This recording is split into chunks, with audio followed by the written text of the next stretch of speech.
Hoy, en 678, antisemitismo en Clarín y La Nación. Repudio de la Daya y familiares de Amia. La Daya cuestionó a La Nación.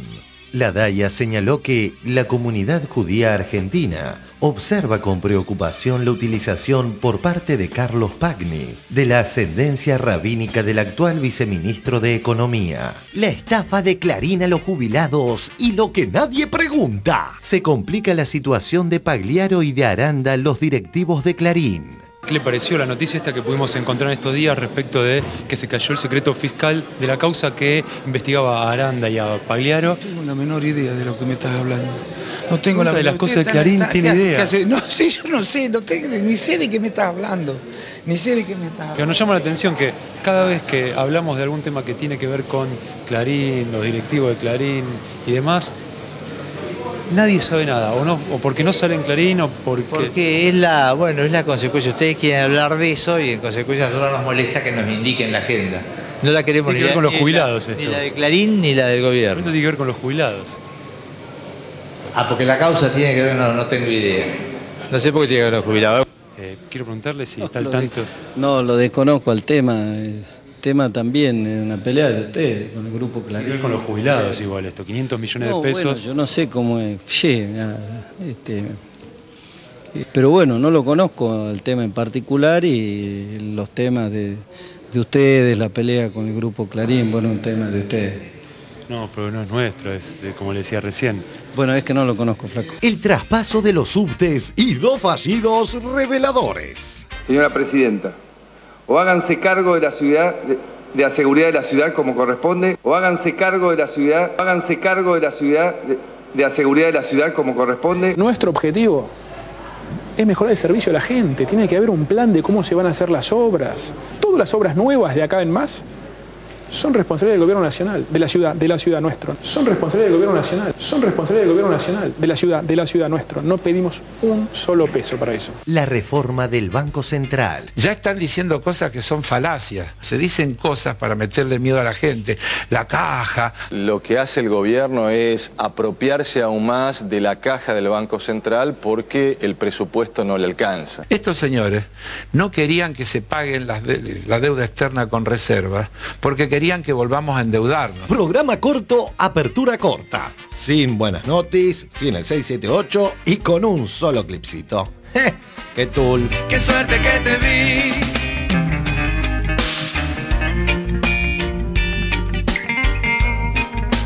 Yo tantas ganas de amarte. Suerte igual te di.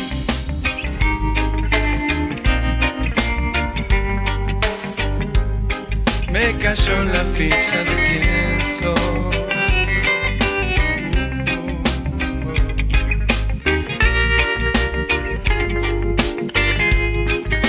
Suerte es amiga de la acción. Hola, muy buenas noches, ¿cómo les va? Bienvenidos a 678, ¿cómo les va, colegas? ¿Qué dicen ustedes? ¿Todo bien? Estamos en una situación... Gracias. Un hincha independiente. Un hincha independiente que quedó difónico. Señores, hoy está con nosotros para compartir el programa el señor Santiago Fraschina. Hola, Santiago, ¿cómo te va? Bienvenido. Gracias. Santiago es economista y docente de la Universidad Nacional de Buenos Aires. Vamos a empezar, de hecho, hablando de un tema económico, porque uno de los ejes importantes planteado por la presidenta Cristina Fernández de Kirchner en la apertura de las sesiones ordinarias, en la apertura de las sesiones legislativas, fue justamente la propuesta de la reforma de la Carta Orgánica del Banco Central. Obviamente hay mucha gente que está disconforme con este tema. Vamos a ver el informe y lo debatimos. Otro papelón de Clarín. Anoche en el programa... Tuvimos una equivocación respecto del informe. Vamos a ver si podemos poner en punta el tape, aprovechando la presencia de Santiago Fraschina, que Santiago es economista, viene trabajando en la Universidad de Buenos Aires con un grupo de gente alrededor de lo que podríamos decir es el... digamos, sobredimensionar o dimensionar en su lugar estrictamente el proyecto del kirchnerismo alrededor de la economía, ¿no es cierto?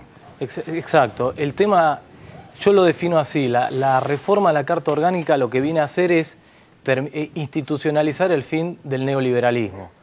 Los neoliberales, también en la academia llamado economistas monetaristas, tienen como caballito de batalla, tenían y siguen teniendo, que el Banco Central debe ser independiente y además debe tener un solo objetivo, controlar el valor de la moneda.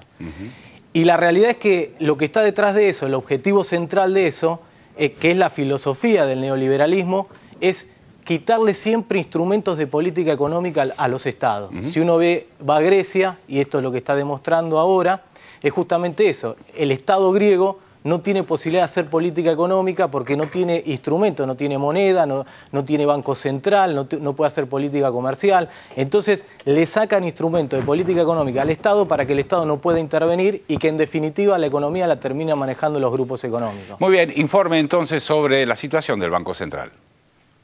La reforma del Banco Central. Mientras muy poquito se ha dicho sobre el emblemático cierre de la última oficina del FMI en Argentina, se da un sustancial debate sobre la reforma de la Carta Orgánica del Banco Central. Están tratando de economizar dólares con un mecanismo que yo creo que no es el más eficiente. Ya lo hemos discutido en este programa. Yo hubiera preferido que sí, y digo con toda crudeza el caso, si escasean los dólares, lo mejor es dejar que se corrija el precio del dólar y probablemente... Pero dígalo con todas las letras, usted está diciendo, si faltan dólares, lo mejor es que hay que devaluar. Bueno, eso es que se corrija el precio del dólar, eso es el... Dígalo para que la gente lo entienda. No, pero todos entienden que lo que estoy diciendo es que ese mecanismo es más eficiente... 15 días duró como ministro de Economía. Claro. Que hasta de la Rúa lo tuvo que sacar. Estamos hablando... Sí, recortó el presupuesto recortó el presupuesto universitario. El Estado Nacional encarará una reducción de gasto público de 890 millones de pesos. Este año, para acompañar el esfuerzo fiscal, las transferencias a las universidades desde Tesoro no podrán superar los 1.440 millones de pesos, lo que implica una reducción de 360 millones respecto a lo presupuestado. La verdad que me da pánico el sinceramiento de López Murphy, ¿no? Quiere devaluar, quiere ajustar. La verdad que López Murphy con bigote o sin bigote le plantea lo mismo. Ajuste, devaluaciones. Una reducción de 360 millones. Si escasean los dólares, lo mejor es dejar que se corrija el precio del dólar y probablemente... Pero dígalo con todas las letras, usted está diciendo, si faltan dólares, lo mejor es que hay que devaluar. Bueno, eso es que se corrija el precio del dólar. La verdad que López Murphy con bigote o sin bigote le plantea lo mismo. Ajuste, devaluaciones. Las reservas, como su nombre lo indica, son reservas, no para guardar y para coleccionar y para sentarse arriba, sino para utilizarlas cuando hace falta. Ya están diciendo cosas que son falacias, se dicen cosas para meterle miedo a la gente. La caja, se van a usar alegremente los fondos. Yo no estoy de acuerdo con la represión monetaria, pero tampoco creo que el Banco Central tiene que ser una caja alegre, abierta para financiar todo lo que el Estado le pida. Diario Clarín por Ricardo Kirschbaum, editor general. El financiamiento de la política. Para el kirchnerismo, lo primero es el control de la caja y la financiación de su política. Lo que hace el gobierno es apropiarse aún más de la caja del Banco Central porque el presupuesto no le alcanza. Estos señores no querían que se paguen la deuda externa con reservas porque querían que volvamos a endeudarnos. Yo le estoy proponiendo a usted, señor, dentro del balance del Banco Central, separe 6.570 millones, déjelos dentro del balance y usted emita deuda con la garantía de esos fondos. ¿Qué hace un país normal? Sale a los mercados voluntarios para que le presten. Cuando yo era profesor en Harvard, tuve un brillantísimo adjunto que dejaron todos encantados los estudiantes, que era Redrado, ¿no? Así que ahora, Martín, tenemos una enorme expectativa para ver qué va a decir. ¿Qué va a decir ahora? ¿Qué hace un país normal? Sale a los mercados voluntarios para que le presten. Estos señores no querían que se paguen la deuda externa con reservas porque querían que volvamos a endeudarnos. Pero no es progresista desendeudarse. No hay ningún país del mundo que proponga como algo progresista pagar puntualmente la deuda hasta el final con recursos propios. Lo que se hace es, se va renovando. Ellos saben dónde se corta la problemática central de este momento de la Argentina. La decisión, por ejemplo, de reformar la Carta Orgánica del Banco Central es un golpe al centro de todo un sistema, del núcleo neoliberal que organizó la vida económica argentina durante varias décadas y que desde hace unos años se viene desmontando sistemáticamente. Ámbito.com, dijo Federico Pinedo del PRO. La reforma del Banco Central es de las leyes más siniestras de la democracia. ¿Cómo se comprende que los sectores de la oposición en bloque se opongan? ¿Cómo se explica esto? Esto excede la lógica de un gobierno, tiene que ver con una discusión de, nuevamente, un modelo de país. Y creo que precisamente el hecho de que haya un Banco Central que no sea miope, que no sea rehén del sistema financiero hacia adelante, creo que la posibilidad de hacer esta reforma es bueno para el país y es bueno para que se pueda desarrollar cualquier proyecto progresista con este gobierno o con otro gobierno. Bueno, muy bien, Santiago. Estaba pensando que se desprende un poco del informe, que hay una idea algo así como, por un lado, o se reforma la Carta Orgánica del Banco Central o se sale a pedir plata. Es más o menos así, está planteado en el informe. ¿Vos pensás que realmente son las dos alternativas que hay en esta situación económica? Sí, digo, ahí el punto es justamente la concepción que dicen siempre permanentemente salen a hacer caja para financiar la política. En realidad viene la misma lógica. El Estado necesita recursos, y es cierto, para financiar la política de vivienda, para financiar la política de educación, eso es política, digo, para financiar la transformación de la vida de los ciudadanos, y para eso todo Estado necesita recursos. El tema es cómo se consigue. Los que quieren volver al endeudamiento externo es volver a lo que pasó en la década del 90. Terminamos siendo rehenes del sistema financiero internacional. Imaginémonos que hoy la tasa de interés sea muy baja, que no lo es, pero imaginémonos, bueno, hoy es baja, pero la tasa de interés, como siempre, del sistema financiero es variable. Mañana puede ser alta y después vamos a tener que pagar intereses cada vez más altos por esa deuda. Y eso lo que nos va a hacer perder, como en la década del 90, es independencia económica para aplicar nuestras políticas, lo que le está pasando a Grecia. Además, no es eficiente porque el rendimiento de las reservas es bajo en comparación a la tasa de interés que nosotros tendríamos que tomar si nos tendríamos que endeudar. Entonces es mucho más eficiente utilizar parte de las reservas para pagar deuda, no endeudarnos para no perder la independencia económica y seguir aplicando, como hace el gobierno nacional, políticas anticíclicas para aumentar la demanda, para que la economía siga creciendo y cuidar los puestos de trabajo. Hoy hubo una noticia interesante, que es que el Fondo Monetario Internacional levantó definitivamente su oficina acá en la ciudad de Buenos Aires, bueno, en todo el país, digamos, estaba la oficina en Buenos Aires, dejaron, creo que un economista que va a mirar por computadora algunos números y llamará por teléfono y decir, mira, me están diciendo que estos números, ¿no? Pero como que desapareció totalmente el Fondo Monetario Internacional en la intervención en la política económica. Era más argentina, negocio de Blockbuster, creo. Sí. Bueno, eso es clave en esto que estábamos diciendo. El Fondo Monetario Internacional es un organismo que te presta, como le está pasando a Grecia, pero con condicionalidades. Es lo mismo que yo vaya a un banco y le digo, quiero tomar un crédito, y el banco me dice, yo te presto, pero saca a tu hijo de la educación, saca la obra social. Bueno, el Fondo Monetario Internacional funciona así. Implica la Carta Orgánica del FMI, el artículo 4, es que te presta con condicionalidades. A Grecia le prestan, pero a cambio de que Grecia aplique una política de ajuste. Era lo que nos pasaba en la década del 90, era lo que hacía López Murphy en la década del 90 y que quería volver a eso. A ver, colegas, por acá. Moca. Sí, lo primero que uno, coincidiendo con Nora, lo primero que uno lo impacta es ver a López Murphy defendiendo posiciones de oposición. Entonces la primera imagen es que la oposición no tiene figuras, no tiene caras para mostrar, porque López Murphy, si hay una persona que pasó por la función pública, por el Ministerio de Economía y otros ministerios, y quedó asociado al fracaso y a la absoluta falta de eficiencia, es López Murphy. Pero me parece que, yendo un poco más a fondo, no es que falten figuras, faltan discursos políticos, faltan ideas políticas, porque la derecha se queja del relato del gobierno, pero si uno teje todas las posiciones que ha tenido la oposición mediático-política en todos estos años, construye un relato perfectamente, que es el relato de la libertad de mercado, que es el relato del Estado ausente, que es el relato del Estado que prefiere endeudarse o devaluar la moneda antes de afrontar con las reservas del Banco Central, obtenidas gracias a un esfuerzo de todo el pueblo, a resolver así los problemas del desarrollo argentino, ¿no? A ver, Dante. Sí, yo trataba de hacer como cierto paralelismo. Digo, si hay algo de lo que se ha caracterizado este programa es por tratar de mostrar que esa neutralidad de los medios no era tal, ¿no? Y creo que no tiene sentido plantearlo así como etapas, pero digo, es un buen momento para mostrar que también las instituciones, digamos, o que las instituciones no son neutrales. Esto es decir, bueno, habíamos naturalizado que el Banco Central debía funcionar de determinada manera, que tenía que tener una suerte de independencia. A mí siempre me gusta pensarlo como si fuera un Vaticano, porque de repente funcionaba como el Vaticano. O sea, esa plata estaba ahí, pero el Estado no la podía tocar, tampoco era de la ciudadanía, era una plata que estaba ahí, no se sabe de dónde salió.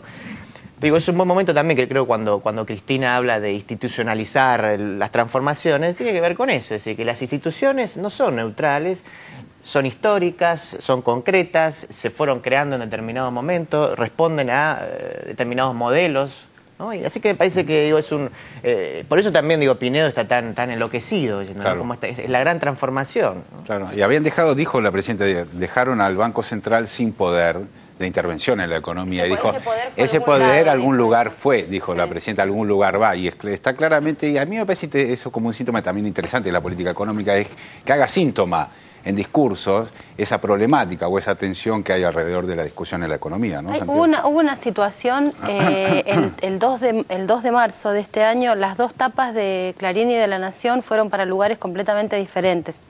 A priori uno podría haber dicho, ¿no? Por un lado, La Nación hizo hincapié en el tema de van por las reservas, ¿no? Una cosa medio así de susto presentaba, y Clarín presentaba la idea de la gente tiene problemas con los subtes. Entonces, yo como que en el momento dije, ¿y esto para qué lado va? Me parece que pasados unos días uno un poco puede interpretar, ¿no?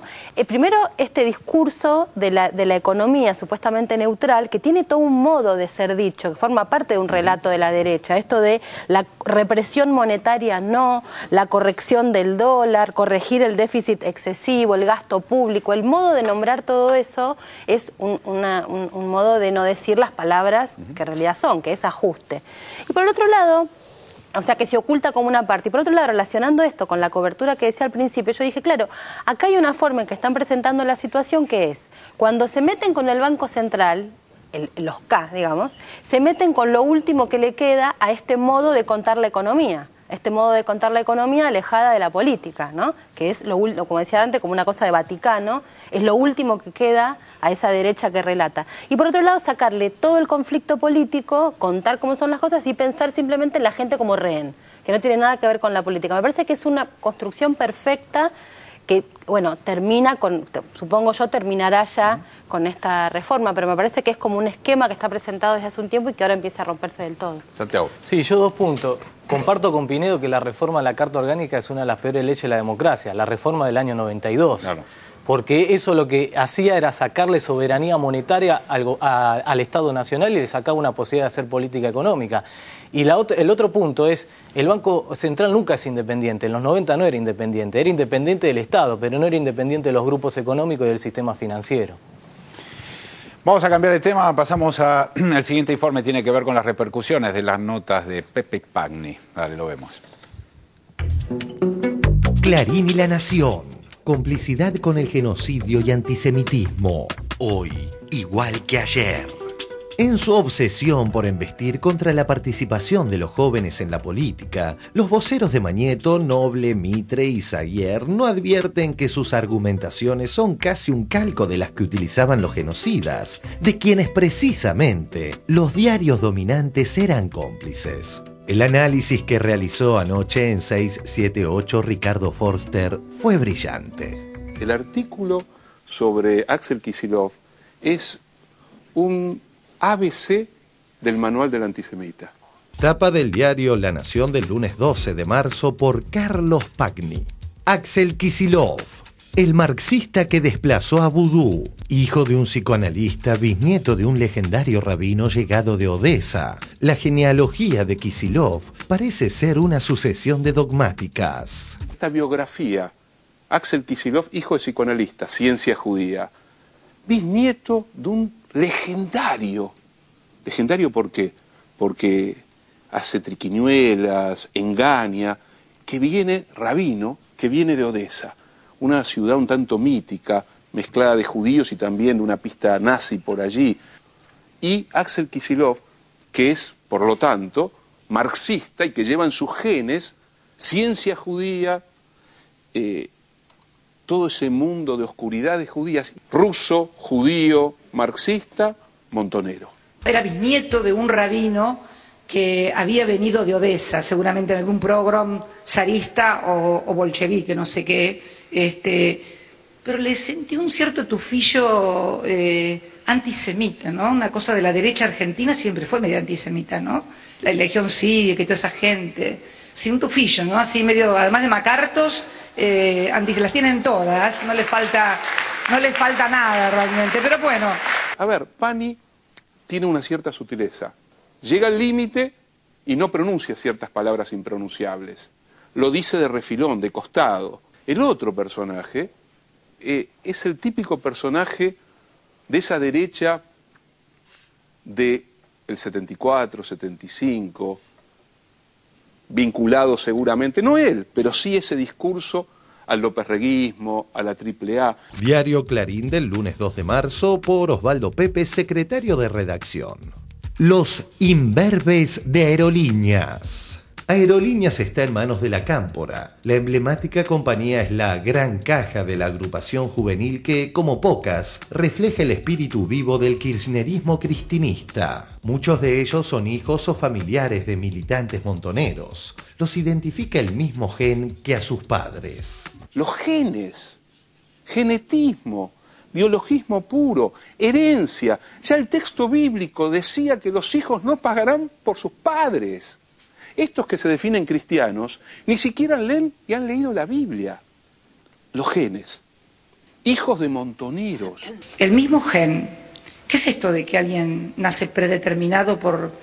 me pareció muy nazi, por así decirlo. La verdad me sonó a nazi. En otra época darían miedo, ahora dan pena.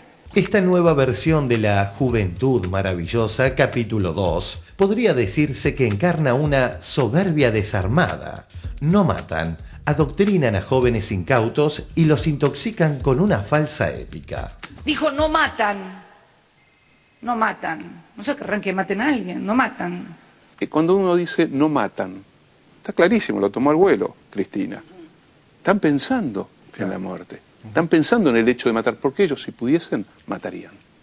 Como lo han hecho siempre que tuvieron poder y que tuvieron que sacar de escena a quienes les cuestionaban ese poder. Adoctrinan a jóvenes incautos y los intoxican con una falsa épica. ¿No les hace acordar a las cosas que decía Videla? Y como decía Cristina, es un calco exacto del discurso de la dictadura. Entonces me resulta paradojal que el mismo día, el lunes, en Clarín y La Nación se escriban dos columnas de fuerte opinión que expresan claramente que se está pasando un límite. Por suerte, casi 30 años de democracia en la Argentina han generado otra historia. Y hoy podemos pensar que se puede cambiar la Argentina con otras herramientas, de otra manera, en debate público, en debate en el Congreso, participando, y que la muerte ya no es escenario de la política en la Argentina. Pero para estos tipos todavía sigue siendo eso. En relación con el poco sutil Pepe, su argumentación es muy similar a aquella siniestra del ex ministro de Bienestar Social de la dictadura, Julio Juan Bardi. Esta nueva versión de la Juventud Maravillosa, capítulo 2, podría decirse que encarna una soberbia desarmada.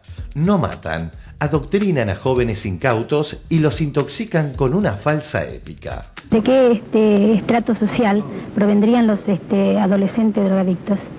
Hay de todos, pero lamentablemente yo diría que es más fácil que los haya entre el ambiente estudiantil que entre el ambiente trabajador. A veces el exceso de pensamiento puede motivar estas desviaciones. Adoctrinan a jóvenes incautos y los intoxican con una falsa épica. A veces el exceso de pensamiento puede motivar estas desviaciones. Clarín y La Nación pretendieron justificarse con nuevos irónicos editoriales, pero careciendo de rigor informativo, desmerecieron, en el caso de La Nación, e ignoraron, en el caso de Clarín, los comunicados de la DAIA y familiares de víctimas del atentado a la AMIA. Diarioregistrado.com.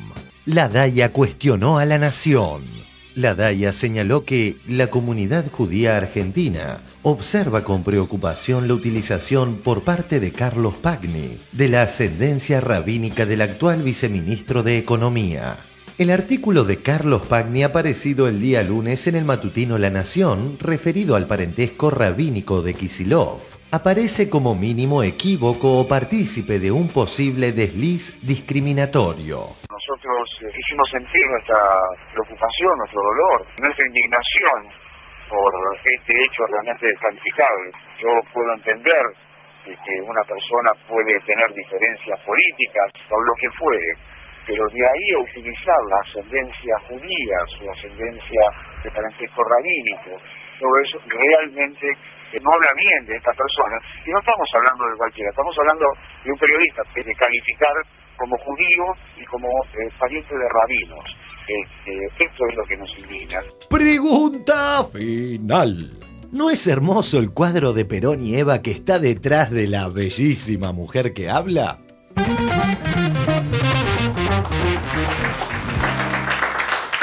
Bueno, a ver, querido Santiago, estás con exceso de pensamiento, ¿no? ¿Sos de la gente que está con exceso de pensamiento? Bueno, digo, creo que la línea editorial que bajan es estigmatizar a la juventud. Yo, por deformación profesional, lo trato de relacionar con el modelo económico. Creo que uno de los grandes cambios del modelo económico es, y a diferencia de los 90, en los 90 uno elegía al presidente, el presidente elegía al ministro de Economía y las políticas económicas las ponía el FMI. En ese entorno uno no veía la política como herramienta de transformación, si en definitiva el que decidía el futuro de los argentinos eran los organismos internacionales. En el nuevo modelo que se inicia en el 2003 con Néstor Kirchner, justamente el gran punto es que al poner la política por sobre la economía y las decisiones de política económica las fija el presidente y la presidenta, en este caso Cristina, eso es volver a ver a la política como herramienta de transformación de la sociedad. Esto permite politizar la sociedad argentina y sobre todo la juventud. ¿Y qué le da miedo a estos periodistas? Es que el modelo tiene futuro. Y si el modelo tiene futuro, el modelo tiene continuidad. Entonces hay que estigmatizar a los jóvenes que hoy están participando de este proyecto. A ver, Nora, ¿alguna reflexión sobre estas dos notas coordinadas? Me pareció interesante lo de Foster que dijo ayer o antes de ayer, la idea de coordinación, o sea, que son dos notas que efectivamente salen en un contexto político particular, digamos, el mismo día y con un cambio de decisiones importantes alrededor de la economía y de la política en Argentina. Sí, ¿no? creo que el tema de la reforma del Banco Central es lo que más preocupa y el señalamiento a Kicillof como un joven de pensamiento de izquierda en un lugar clave de decisión política donde el Estado se define el rol del Estado en la economía, me parece que es esto lo que más molesta de estos jóvenes que pueden incursionar en la política. Ahora, la verdad que yo no sé qué hará la Cámpora realmente como fuerza de renovación, si logrará el objetivo de este trasvasamiento generacional que propone en definitiva como proyecto estratégico la presidenta. De lo que no tengo dudas es de que hay una generación de 50 para arriba que realmente fracasó en la política argentina, mayoritariamente. Pues si vos me decís, bueno, tenemos unos referentes en la política, basta mirar la Cámara de Diputados para ver la verdad, los pocos referentes que uno dice, ah, qué bárbaro este tipo, independientemente del partido que sea, qué trayectoria, qué bueno. La verdad que reivindicó la política desde sus ideas, desde su coherencia, desde su acción. No sé, la verdad, yo soy muy pesimista mirando la realidad, pero no veo que haya así adalides del discurso político renovador en la política argentina. Ni qué hablar los que son más grandes, ¿no? Porque las generaciones que ya están, por suerte, en retiro efectivo, se podría decir. Así que ese miedo a la juventud, como el miedo al recambio y esa estigmatización, la verdad me parece muy empobrecedora. Sí. Y me parece que apunta a eso, a demonizar toda posibilidad de cambio y de un cambio que implique continuidad, ¿no? Y esto es lo que hace que estén tan alertas ante la posibilidad de lo distinto. Porque un dato que me pareció realmente irrefutable del discurso de la presidenta de ayer fue la cantidad de cargos que tienen los jóvenes que son identificados como integrantes de la Cámpora dentro de los distintos estamentos de poder político. La verdad que entre 20.000 cargos que tengan, no sé, dos subsecretarías y, no sé, pocos cargos más, No creo que eso sea la avanzada, la armada Brancaleone para cambiar el Estado en 2 minutos y que, no sé, se venga un proceso así terrible. ¿Cómo se asustan, no? Claro, estamos hablando de un gobierno, de un sistema capitalista, de un gobierno transformador dentro de un sistema capitalista. La verdad, no estamos hablando de un proceso revolucionario. Está clarísimo, está clarísimo. Hay algo, digo, en ambas notas que tiene que ver con ese recurso del gen y de la genealogía, ¿no? En el caso, por más que después Pepe trató de aclarar, que él hablaba de gen en un sentido metafórico, gen político, etcétera, pero en el otro caso directamente, ¿no? Con los antepasados judíos, y que entonces lo podemos vincular con la problemática de la identidad kirchnerista. Me parece que lo que tienen en común las dos notas es que no entienden todavía qué es esto del kirchnerismo, ¿no? Están tratando de pensar esta novedad y la piensan con categorías... No les gusta, Dante. No, además, la entienden y no les gusta. Y lo poco que entienden no les gusta. Además, eso. Lo que alcanzan a ver no les gusta. Pero, digo, porque eso, lo manejan, digamos, lo enfocan con categorías absolutamente extemporáneas. Pepe en un momento dice, esa plaza de la cual los echaron y yo me quedé... O sea, está haciendo una discusión hace 35 años, ¿no? Y acá lo mismo, eso, a la nación le falta decir que todavía que no fueron lo suficientemente discriminadores porque no le dijeron ni negros ni trolos, ¿no? Todavía, pero bueno. Así que, ¿qué pasa, Moca? Vos estás afuera. Hablando del miedo y del susto, yo creo que hay un aspecto de las dos notas que no estuvo suficientemente en el centro, porque el antisemitismo es una de los componentes principales del nacionalsocialismo y del fascismo, especialmente del nacionalsocialismo, pero no es el único. El que lo caracteriza históricamente, los mejores historiadores han concluido eso, es el miedo a las transformaciones, el miedo a la revolución. Y el marxismo, que está en el título de la nota de Pañi, es eso, es antepasado judío, pasaje por el psicoanálisis, marxismo. Y ese es el problema es que los preocupa que lo que en la década del 70 se dio de una manera, con un gran error político estratégico, el proceso de transformación, hoy se hace con el 54% de los votos, con todas las instituciones de la democracia funcionando, con la paz, con la voluntad de transformar sin producir los daños de los que venimos, ¿no? Vamos a cambiar el tema, vamos a otro informe, tiene que ver con otro papelón del diario Clarín, en este caso la supuesta censura al señor Alberto Fernández, que ayer estuvo participando de C5N. Vamos a ver lo que pasó y lo debatimos, dale. Otro papelón de Clarín.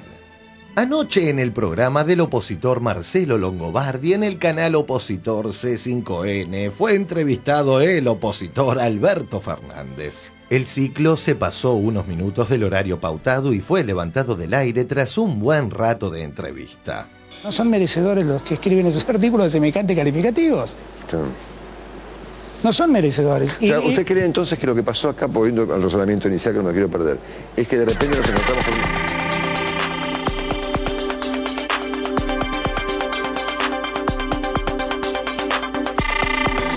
Esta mañana el diario de Mañeto, sus más destacados editorialistas y el propio dirigente opositor Fernández salieron a hablar de censura. Clarín.com. Censura. Levantan a Alberto Fernández de un programa de TV cuando criticaba a Cristina. ¿Lo levantaron del aire? ¿Primera vez que le sucede esto? Sí, no, fue un hecho muy penoso, pero fue muy penoso porque me parece que no le hace bien al país, simplemente, como sociedad. No es bueno que pase esto. Repentinamente estaba hablando y la verdad es que escuché esa cortina yo en el aire. Los comentarios que decía la producción es que había el llamado de funcionarios del gobierno pidiendo el levantamiento del programa y una orden de la dirección del canal que fue la que dispuso el levantamiento. Fue un momento de mucha tensión, un clima muy difícil. ¿El nombre que se daba allí del funcionario era debido? Yo le pido que me libere de hablar, ahí estaría repitiendo lo que se estaba diciendo. Me parece un hecho lamentable, de una chatura increíble. Es un hecho lamentable que en Argentina pasen estas cosas. La verdad que no soy víctima de nada. La víctima es la libertad de expresión, este es el tema. Exactamente. A alguien le molestó lo que usted dijo, sí, obviamente, ¿no? Viví un momento de desconcierto. Sí. A los 4 minutos lo sacaron del aire cuando Alberto Fernández estaba haciendo acusaciones críticas muy duras que van al corazón del proyecto. Y por eso lo sacaron del aire. Twitter de Ernesto Tenenbaum. No sabés el revuelo que había ayer en C5N. Llegó la orden del gobierno y se censuró. Así de simple, todas las voces. Va por un paso más. No solamente el kirchnerismo está dispuesto a decir no me gusta, no tolero, me perturba que me critiquen y no estoy dispuesto a permitir que me critiquen. No estoy dispuesto a permitir que se escuchen las voces de los que me critican. Marca la estirpe claramente intolerante de un gobierno que va por más, que va por todo. Estos análisis no tienen en cuenta que Fernández y un sinfín de dirigentes opositores desfilan cotidianamente por el canal C5N de tendencia opositora. Como que Marcelo Longobardi, ultra opositor, es quien abre la mañana en Radio 10 del mismo grupo que C5N. Las causas de lo sucedido deben buscarse por otro lado. Cuando me contaron el episodio, digo, mira, lo que debe haber sucedido es que alguien dijo, basta de pasarse. Lo que le ocurrió seguramente a Longobardi hacer es que se le fue larga una nota con Jorge Asís, le quedó menos tiempo para Alberto Fernández, después se lo tenía que dar, porque lo lleva Alberto Fernández, seguramente está haciendo la nota, hasta lo mejor de la nota sigue. No lo puede cortar por culpa de que se le fue la mano con Asís. Alberto, buen día. Buen día, ¿cómo les va? Yo empiezo, pero déjenme terminar, eso es lo que ¿Cómo les va? Sí.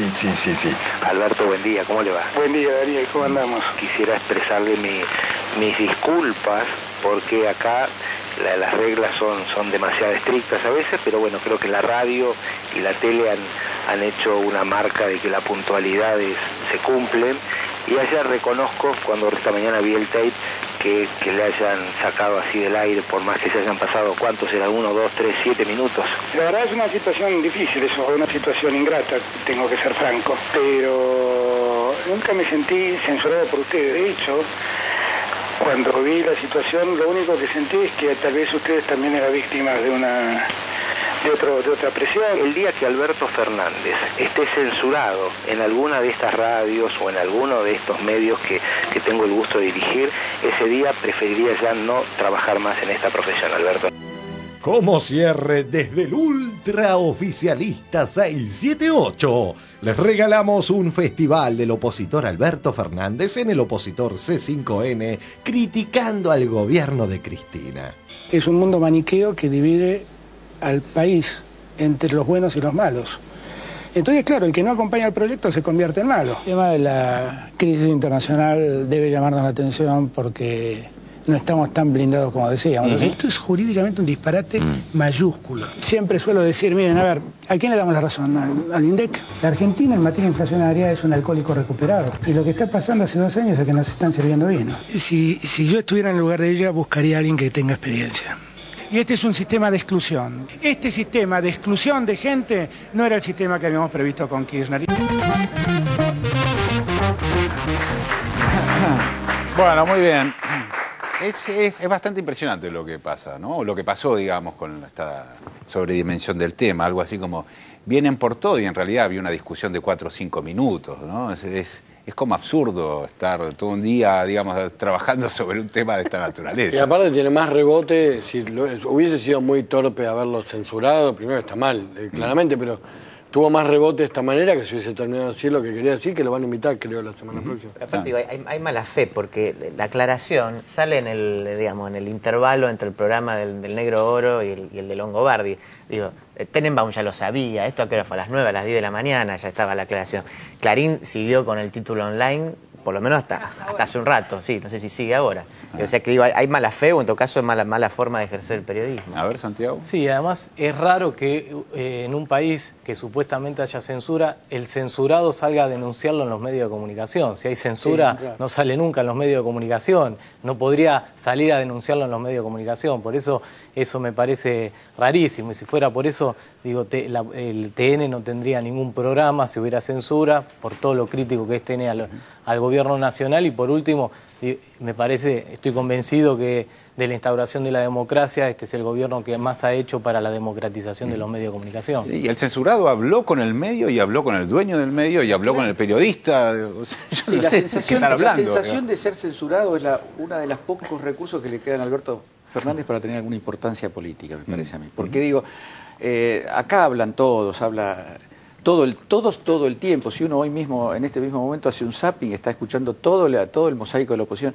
Tendría que ser una especie de gurú, de personaje mesiánico, Alberto Fernández, para que solamente a él le prohíban el uso de la palabra. Me parece que entra en el terreno de lo ridículo. Bueno, pero hablando de ridículo, está en esta cosa de yo le digo a la presidenta o yo le quiero decir presidenta, hay algo ahí, digamos, de la construcción de su imagen política, obviamente, en este mapa político nuevo o con transformaciones en donde quiere acomodar un lugar y tiene esta cosa de dirigirse a la presidenta, digamos, medio darse importancia. Sí, que va, a ver, Mariana. No, por el lado del absurdo y por el lado de la seriedad. Antes de este programa está el noticiero Visión 7 Central. Me tocaba a mí hoy hacer la columna que hago todos los días en ese noticiero. No salí al aire porque estábamos transmitiendo un acto de la presidenta. Te censuraron. Sí.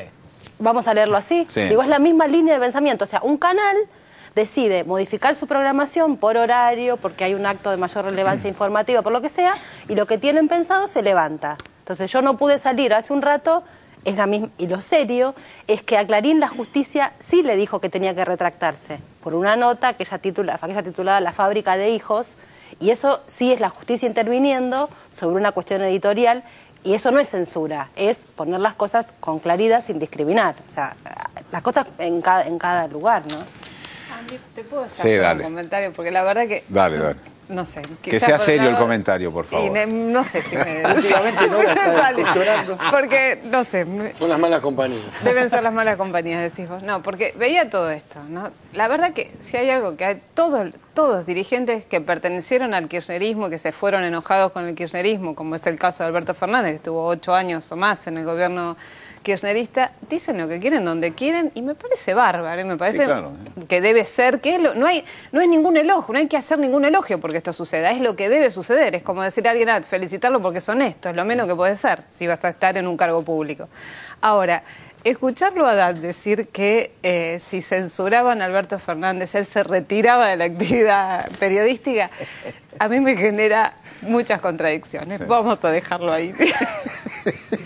Ya se me ocurren varios chistes también. Pero ¿sabés qué? Nos tenemos que ir al corte. Nos vamos a un corte, señores, en un ratito volvemos con más 678, dale.